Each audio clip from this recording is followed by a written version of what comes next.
init. Nay, anong ginagawa mo dyan? Pinapainit ko lang to lutuan natin. Uso kasi to, anak. Uso, Nay? Bakit di na lang doon sa kusina?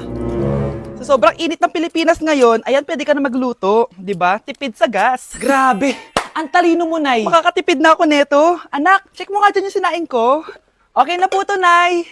Ano ba naman tong batang to? Tanghali na nakahilata pa din. Akala mo siya nagbabayad ng kuryente. A few moments later. Kainit! Sinakpatay na electric fan! Ang init na nga sa Pilipinas, tapos papatay pa electric fan eh. Tay, ano yan? Ice coffee? Mainit na kape to, anak. Mainit na kape? Ang init na nga sa Pilipinas eh. Ang perfect nga nito, anak eh, kasi mainit tapos mainit, di ba? Negative times negative equals positive. Perfect nga, Tay. Enjoy.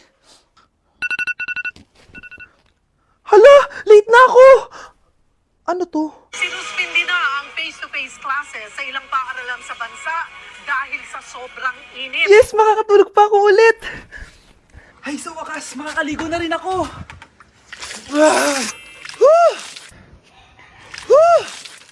Hi, Cheska.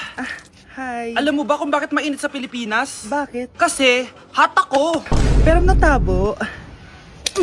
Yan, ang init-init na ka sa Pilipinas tapos mag-joke ka pa ng ganyan. Sungit!